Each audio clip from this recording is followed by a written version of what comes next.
जय बाबा केदारनाथ। दोस्तों, हर middle class लड़के के दो ड्रीम्स डेस्टिनेशन जरूर होती है, जिसमें दूसरी है लद्दाख की बाइक राइड और पहली है बाबा केदारनाथ जी के दर्शन। चलिए हम पूरा करते हैं हर मिडिल क्लास इंसान के ये सपना। दोस्तों, अगर आप भी केदारनाथ धाम जाना चाहते हैं तो आपके मन में बहुत से सवाल आते होंगे, जैसे कि कब जाएं, कैसे जाएं, क्या क्या सामान साथ लेकर जाएं, कहाँ रुकें, किराया कितना रहेगा, बस का, टैक्सी का, होटल का, और आपके मन में इस तरह के बाकी सवाल भी होंगे। तो इस वीडियो को एक बार पूरा जरूर देख लीजिएगा। साथ ही साथ आपको बताएंगे कि क्या है सबसे आसान और सस्ता तरीका केदारनाथ यात्रा का। ऐसे ही इंफॉर्मेटिव वीडियोस देखते रहना चाहते हैं तो चैनल को सब्सक्राइब जरूर करिए और कमेंट बॉक्स में हर हर महादेव जय बाबा केदारनाथ जरूर लिखिएगा। चलिए दोस्तों, आरंभ करते हैं। केदारनाथ देहरादून से 245 किलोमीटर की दूरी पर है। वहीं हरिद्वार से भी 245 की दूरी पर है। ऋषिकेश से बात करें तो 208 किलोमीटर की दूरी पर है केदारनाथ धाम। मैं आपको सबसे सस्ता और आसान तरीका बताने वाला हूं बाबा केदारनाथ धाम यात्रा का। तो हरिद्वार ज्यादा बेस्ट रहेगा, लेकिन जाने से पहले ये डिसाइड करना जरूरी होगा किस मंथ में जाना आसान और सस्ता रहेगा। केदारनाथ धाम यात्रा मई महीने से शुरू होकर दिवाली तक चलती है।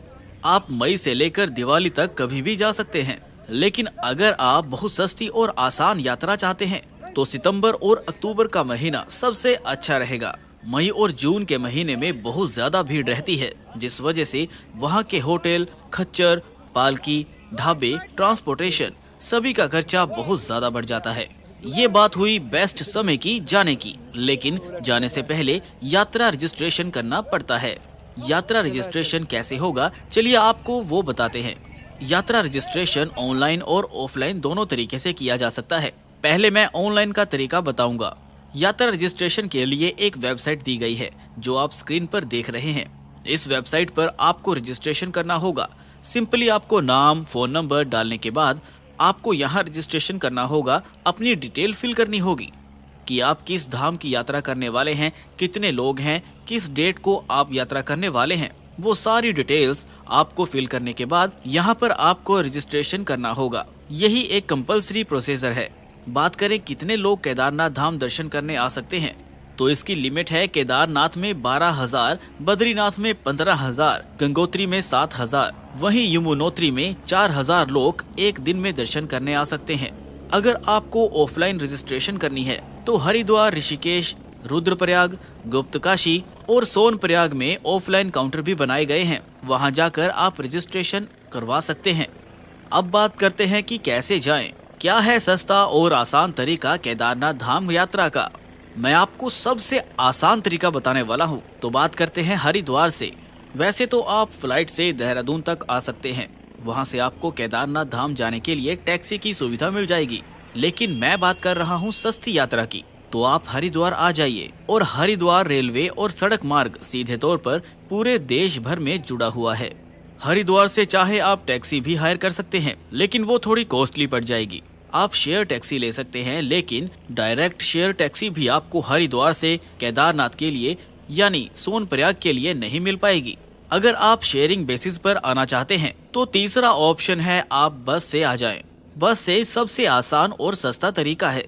हरिद्वार से सुबह 5 बजे के आसपास बस चलती है, जिसमें 3-4 बसें हैं, जिसमें 5 बजे, 5:30 बजे और 6 बजे के आसपास चलती है। बसेस में किराया 700 से 800 रुपए तक का होता है, तो समय लगता है करीब 10 घंटे का। इन बसेस की ऑनलाइन और ऑफलाइन दोनों तरह से बुकिंग की जा सकती है।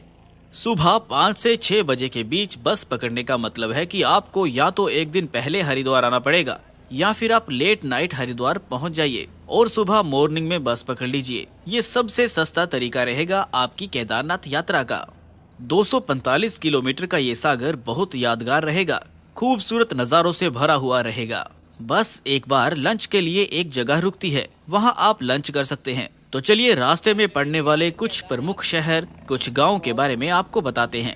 हरिद्वार से ऋषिकेश आप पहुंचेंगे करीब 10 किलोमीटर की दूरी पर तिलवाड़ा है। हरिद्वार से ऋषिकेश आप पहुंचेंगे तो करीब 10 किलोमीटर का डिस्टेंस है। वहीं ऋषिकेश से देवप्रयाग 72 किलोमीटर है। देवप्रयाग के बाद आता है श्रीनगर, ये 36 किलोमीटर की दूरी पर है। श्रीनगर से 33 किलोमीटर की दूरी पर रुद्रप्रयाग और रुद्रप्रयाग से करीब 10 किलोमीटर की दूरी पर तिलवाड़ा है। तिलवाड़ा से 12 किलोमीटर की दूरी पर अगस्त्यमुनि और अगस्त्यमुनि से 25 किलोमीटर की दूरी पर गुप्तकाशी से मैं आपको बताना चाहता हूं कि यहां पर एक हेलीपैड है। अगर आप केदारनाथ धाम यात्रा हेलीकॉप्टर से करना चाहते हैं तो गुप्तकाशी से भी आप हेलीकॉप्टर ले सकते हैं। गुप्तकाशी से हेलीकॉप्टर का किराया 7,750 रुपए एक व्यक्ति का राउंड ट्रिप में। अगर आप हेलीकॉप्टर टिकट बुक करना चाहते हैं तो गुप्तकाशी से भी कर सकते हैं। गुप्तकाशी से करीब 3.5 किलोमीटर की दूरी पर नारायण कोटी नाम का एक गांव आता है। नारायण कोटी गांव के बारे में मैं आपको बताना चाहता हूं। यहां पर एक लास्ट पेट्रोल पंप है। अगर आप अपनी कार, बाइक या गाड़ी कुछ भी लेकर आते हैं तो नारायण कोटी में ही आपको लास्ट पेट्रोल पंप मिलेगा। उसके बाद दूसरा पेट्रोल पंप आगे नहीं है। और नारायण कोटी से केदारनाथ सोनप्रयाग की दूरी करीब 30 किलोमीटर है। उस 30 किलोमीटर के दायरे में कोई पेट्रोल पंप नहीं मिलेगा। नारायण कोटी से करीब 11 किलोमीटर और आगे बढ़ते हैं तो आता है फाटा। फाटा में भी एक हेलीपैड है। वहां से भी हेलीकॉप्टर के थ्रू केदारनाथ यात्रा की जा सकती है। वहां पर हेलीकॉप्टर का किराया है 4,720 रुपए राउंड ट्रिप में। फाटा से करीब 8 किलोमीटर की दूरी पर सिरसी नाम का एक गांव आता है। सिरसी में भी एक हेलीपैड बना हुआ है। वहां से भी केदारनाथ यात्रा हेलीकॉप्टर के थ्रू की जा सकती है। वहां पर किराया है 4,681 रुपए राउंड ट्रिप का। बात करें हेलीपैड की तो कुल 3 हेलीपैड हैं। पहला है गुप्तकाशी, दूसरा है फाटा और तीसरा है सिरसी। सबसे ज्यादा श्रद्धालु फाटा से हेलीकॉप्टर ट्रिप करते हैं, लेकिन आप चाहते हैं तो आप गुप्तकाशी या सिरसी से भी कर सकते हैं। जिनकी ऑनलाइन बुकिंग पॉसिबल है उसका लिंक मैं आपको डिस्क्रिप्शन में दे दूंगा और आप स्क्रीन पर भी देख रहे होंगे। सिरसी से करीब 8 किलोमीटर की दूरी पर आता है सोनप्रयाग। सोनप्रयाग ही लास्ट डेस्टिनेशन है जहां तक आप अपनी गाड़ी लेकर जा सकते हैं। बस भी आपको सोनप्रयाग में ही ड्रॉप करेगी। ये तो बात हुई हरिद्वार से सोनप्रयाग पहुंचने की। अब चलिए आगे की बात करते हैं। देखिए, अगर आप अपनी गाड़ी लेकर आए हैं तो सोनप्रयाग में कार पार्किंग बनी हुई है। काफी बड़ी कार पार्किंग है। कार पार्किंग की शुल्क की बात करें तो बाइक का चार्ज किया जाता है दिन का 100 रुपए। कार का चार्ज किया जाता है दिन का 150 रुपए से 200 रुपए तक। अगर आप बस से आए हैं तो सुबह 5 बजे हरिद्वार से चलने वाली बस 3 या 4 बजे तक सोनप्रयाग ड्रॉप कर देगी। सोनप्रयाग में रुकने की क्या व्यवस्था है? तो सोनप्रयाग में बहुत सारे गेस्ट हाउस, लॉन्ज, होटल बने हुए हैं। जिनकी किराए की बात करें तो अगर आप पीक सीजन में जाते हैं, मई जून में जाते हैं, तो रूम का किराया 2500 से लेकर 4,000 हो जाता है। आपको ऑफ सीजन सितंबर और अक्टूबर में केदारनाथ यात्रा करनी चाहिए, क्योंकि सितंबर अक्टूबर में अपनी यात्रा करते हैं तो आपको रूम 1,000 रुपए से लेकर 1,500 रुपए में आसानी से मिल जाएगा। इसके अलावा सोनप्रयाग में डोरमेट्री की सुविधा भी है। वहाँ बहुत बड़ी बड़ी दुकानें बनी हुई हैं, जिनमें की गद्दे, रजाई पड़ी होती है और पर सीजन के हिसाब से 200 रुपए देने पड़ते हैं। आप डोरमेट्री में भी नाइट स्टे कर सकते हैं। तो दोस्तों, ये हुई सोनप्रयाग में रुकने की क्या व्यवस्था है। हरिद्वार से आप अपनी यात्रा को शुरू करते हैं। सुबह हरिद्वार से निकलते हैं, शाम तक पहुंच जाते हैं सोनप्रयाग। वहां पहुंचने के बाद अपने बजट के हिसाब से सोनप्रयाग में रुकने की व्यवस्था कर लें। सोनप्रयाग में नाइट स्टे करने के बाद आपको सुबह सुबह 3 से 4 बजे उठ जाना है। सोनप्रयाग के बाद हमें जाना होता है गौरीकुंड। गौरीकुंड तक आप कोई भी व्हीकल लेकर नहीं जा सकते। ना अपनी कार लेकर जा सकते हैं, ना अपनी बाइक लेकर जा सकते हैं। सोनप्रयाग से गौरीकुंड के लिए वहीं पर प्राइवेट टैक्सी चलती है, जो कि 50 रुपए का चार्ज लेती है सोनप्रयाग से गौरीकुंड के लिए। अगर दूरी की बात करें तो सोनप्रयाग से गौरीकुंड की लगभग 5 किलोमीटर के आसपास है। तो आप सुबह सुबह 3 से 4 बजे लाइन में लग जाइए। टैक्सी के लिए लंबी लाइन लगती है अगर आप पीक सीजन में जाते हैं तो। अगर आप सितंबर अक्टूबर में जा रहे हैं तो 15 से 20 मिनट में टैक्सी की सुविधा उपलब्ध हो जाती है। तो दोस्तों, हम पहुंच चुके हैं। गौरीकुंड में गौरी माता का मंदिर बना हुआ है, जहां आपको दर्शन कर लेने हैं। यहीं पर कुंड भी बना हुआ है, जिसका पानी हमेशा गर्म रहता है। अगर आप चाहें तो इसमें स्नान भी कर सकते हैं। यहीं से केदारनाथ मंदिर के लिए पैदल यात्रा की शुरुआत होती है। जो भक्त पैदल यात्रा नहीं कर सकते, उनके लिए यहाँ पर घोड़े, खच्चर, पालकी की व्यवस्था भी है। अगर आप गौरीकुंड से केदारनाथ बेस कैंप खच्चर से जाना चाहते हैं तो उसके लिए आपका 2300 रुपए के आसपास का खर्च पड़ता है। अगर आप वापस आते हैं केदारनाथ बेस कैंप से गौरीकुंड तो उसके लिए आपको 1500 रुपए खच्चर का चार्ज देना पड़ता है। इसके अलावा आप पालकी से जाना चाहते हैं तो पालकी में आपको 5,000 से लेकर 7,000 रुपए के आसपास का खर्च देना पड़ता है। और हमारी पैदल यात्रा शुरू हो जाती है केदारनाथ के लिए। शुरू के 5 किलोमीटर पैदल यात्रा करने के बाद हम पहुंच जाएंगे भीमबल्ली। भीमबल्ली से केदारनाथ मंदिर की दूरी लगभग 12 किलोमीटर रह जाती है। भीमबल्ली दोस्तों वो स्थान है जहां से आपको बहुत ज्यादा हैवी चढ़ाई देखने को मिलेगी। दोस्तों एक पुल पार करना है और पुल के बाद आपकी जो बची हुई यात्रा रहेगी वो यात्रा इतनी दुर्लभ रहेगी, आपकी सांस बहुत ज्यादा फूलेगी। आप 100-200 मीटर से ज्यादा एक सांस में नहीं चल पाएंगे। चलिए आगे का सीन आपको और भी दिखाता हूँ। तो दोस्तों आगे आप जैसे ही चलेंगे तो आपको भीमबल्ली से थोड़ा सा पहले GMVN का रेस्टोरेंट मिलेगा। अगर आप भोजन करना चाहते हैं तो आप वहाँ ठहर कर भोजन भी कर सकते हैं। तो दोस्तों जगह जगह पर वहाँ आपको नींबू पानी, चाय की व्यवस्था, वॉशरूम की व्यवस्था, पानी पीने की व्यवस्था, हर प्रकार की व्यवस्था मिलेगी। इवन आपको वहाँ पर RO का गर्म पानी भी मिलेगा अगर आप गर्म पानी पीना चाहते हैं। सभी चीजों की वहाँ पर आपको व्यवस्था देखने को मिल जाएगी जो कि GMVN द्वारा है। तो दोस्तों जैसे जैसे आप अपनी चढ़ाई करते रहेंगे वैसे ही आपको प्रकृति सौंदर्य बहुत ही ज्यादा देखने को मिलेगी। जैसे आपके पर्वतीय रास्ते हो गए, बर्फ से ढकी चोटियां, साथ ही साथ वहीं की ब्यूटी, वहां के पर्वत, केदारनाथ की जो यात्रा है बहुत ही शानदार, अनोखी और बेहद खूबसूरत हो जाती है। तो आप हर हर महादेव का नाम लेते हुए महादेव जी की तरफ प्रस्थान करते चलिए और हमको ये यात्रा लगभग में 9 से 10 घंटे लग जाएंगे। अगर आप आराम से भी यात्रा करते हैं तो आप मान लीजिए कि 11 घंटे तो आपके लगने ही हैं। दोस्तों सबसे बड़ा प्रश्न मन में ये आता है कि केदारनाथ में ऊपर सटे की क्या व्यवस्था है। तो दोस्तों मैं आपको बताना चाहूंगा कि आप अपनी यात्रा करते जाएंगे तो आपको एक बेस कैंप मिलेगा और इस बेस कैंप में आपको दोस्तों हाउस हंट मिलेंगे और साथ ही साथ आपको टेंट की व्यवस्था भी मिलेगी। हाउस हंट की बुकिंग और टेंट की बुकिंग GMVN की ऑनलाइन वेबसाइट है, एक उस वेबसाइट में जाकर अपनी बुकिंग करवा सकते हैं। हाउस हंट अगर आपको नहीं मिलता है तो आपको टेंट मिल जाएगा, 400 रुपए पर नाइट मिलता है और इस टेंट में आपके लगभग 10 लोग रहेंगे जिसे आप डोरमेट्री सर्विस कह सकते हैं। यहाँ पर आपको गद्दे रजाई दोनों ही दिए जाएंगे तो आप इस टेंट में अपना स्टे करके अपनी रात गुजार सकते हैं। अगर आपकी बुकिंग नहीं हो पाई है अगर होटल में, तो वही बात अगर की जाए प्राइवेट होटल्स भी बहुत ही लिमिटेड हैं जिसकी जानकारी आपको मैं आगे वीडियो में दूंगा। दोस्तों मंदिर से ठीक आधे किलोमीटर पहले आपका पड़ता है हेलीपैड। इस हेलीपैड में आपकी जो गुप्तकाशी, सिरसी, फाटा ये सबसे जो उड़ान भरती है हेलीकॉप्टर वो इसी हेलीपैड पे आके उतरती है। इस हेलीपैड में उतरने के बाद जो यहाँ यात्री उतरते हैं वो इस लाइन में लगकर महादेव के दर्शन करते हैं। हेलीकॉप्टर की जिसकी बुकिंग होती है दोस्तों उनको दर्शन करने का टाइम काफी कम दिया जाता है। तो यहाँ पर 1 by 1 हेलीकॉप्टर आते हैं, यहाँ सवारी को उतारते हैं और उन सवारी को उतारकर वापस गुप्तकाशी लेकर जाते हैं। कहने का मतलब ये है कि कंटिन्यूसली हेलीकॉप्टर सर्विस चलती रहती है और यहाँ पर भक्तों को लेकर छोड़ा जाता है। तो दोस्तों ये है हमारे महादेव का मंदिर प्रांगण जिसका हम बेसब्री से इंतजार कर रहे थे। काफी मुश्किल के बाद महादेव की मंदिर के दर्शन हुए और हम लाइन में लगकर दर्शन अवश्य करेंगे। लेकिन पहले हर हर महादेव का जोर से कमेंट सेक्शन में नारे लगा दीजिए।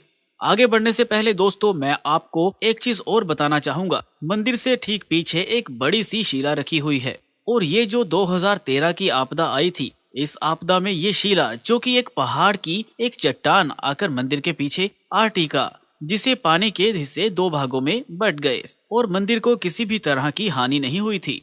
तो ये भोलेनाथ की कृपा, मंदिर के आसपास जितने भी होटल, धर्मशाला, लॉज, खाने पीने जो भी रेस्टोरेंट हैं, सब ध्वस्त हो चुके थे, सब मलबे में तब्दील हो गए थे। लेकिन महादेव के मंदिर को कुछ नहीं हुआ क्योंकि ये सब भोले बाबा की कृपा थी। तो दोस्तों इस प्रांगण में आप आएंगे तो कहा जाता है कि स्वर्ग कहे या केदारनाथ, बात एक ही है। ये जो आप यहाँ पहुँचेंगे आपको इस चीज का अनुभव होगा कि स्वर्ग कहिए या केदारनाथ धाम, दोनों बात एक ही है।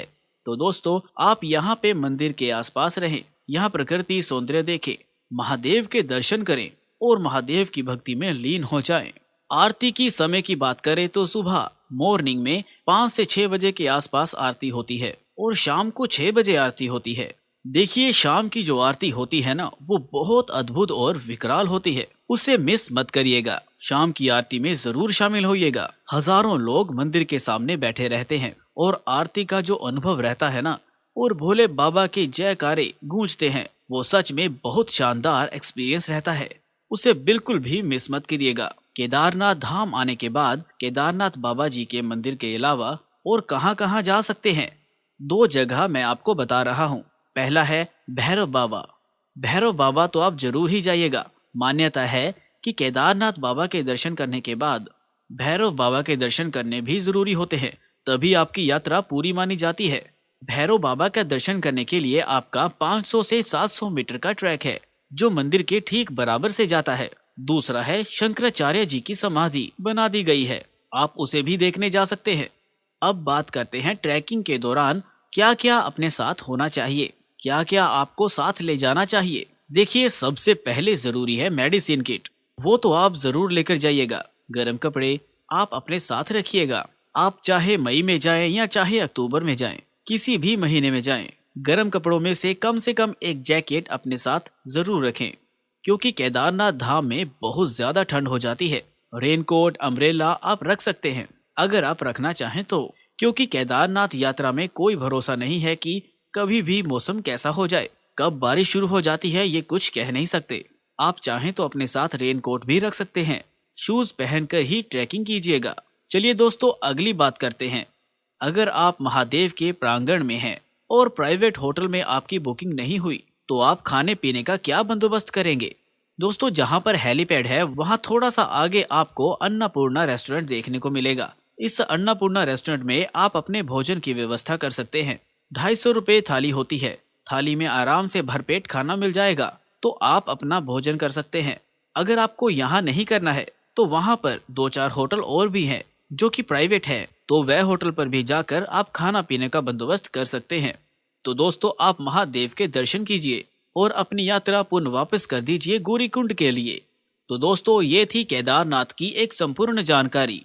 लास्ट बात करते हैं दोस्तों, इस यात्रा करने के लिए मुझे कितने दिन लग गए। दोस्तों, अगर मैं 3 नाइट और 4 डेज की बात करूं तो दोस्तों मान के चलिए कि आपके केदारनाथ दर्शन के लिए जो एक आदमी का खर्चा लगेगा वो लगभग 5 से 6 हजार लगेगा और आप महादेव के दर्शन कर लेंगे। तो दोस्तों, ये थी केदारनाथ यात्रा की संपूर्ण जानकारी। इसके बाद भी अगर आपको कोई डाउट है, अगर आपके मन में कोई विचार है, कोई संशय है, तो आप कमेंट सेक्शन में जरूर पूछिए। अदरवाइज आप चाहे तो हमारे इंस्टा आईडी पर विजिट कर सकते हैं। जो भी आपके प्रश्न है वो पूछिएगा, डेफिनेटली आपको मेरी टीम के द्वारा रिप्लाई दिया जाएगा। आज की वीडियो में दोस्तों इतना ही।